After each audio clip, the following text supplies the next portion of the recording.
D Day Hindi படத்தை தமிழ்ல வெளியிட ஸ்ருதி ஹாசன் எதிர்ப்பு. கடந்த வருஷம் ஹிந்தியில வெளியாகி பரபரப்பா கிளப்பின படம் டி-டே. ஸ்ருதி ஹாசன் இதுல பாலியல் தொழிலாளியா துணிச்சலோட நடிச்சிருந்தாங்க. படத்துல அவங்க நடிச்ச காட்சிகளும் போட்டோக்களும் அதிர வச்சுது. ஸ்ருதியோட அர்ஜுன் ரம்பால், இர்ஃபான் கான், ரிஷி கபூர், சந்தீப் குல்கர்னி போன்றோர் நடிச்சிருந்தாங்க. ஷங்கர் இஷான் லாய் இசையமைச்சிருந்தாரு. நிகில் அத்வானி டைரக்ட் செஞ்சிருந்தாரு.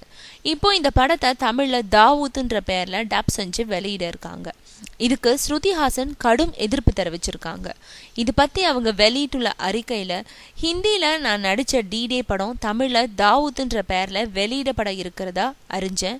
இதுக்கு என்னோட அனுமதியே பெறல, என்கிட்ட தகவலும் சொல்லல. இது ஒப்பந்தத்தை மீறது செயல்.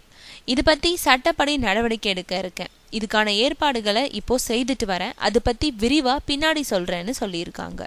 தமிழ்நாட்டுல கமல்ஹாசன் மகள் குடும்ப பாங்கான நடிகைன்னு நல்ல பேர் ஸ்ருதிக்கு இருக்கு. இந்த படம் வந்தா அந்த இமேஜ் மாறுன்றதுனால படம் தமிழ்ல வெளிவருவதை ஸ்ருதி விரும்பலன்னு சொல்றாங்க.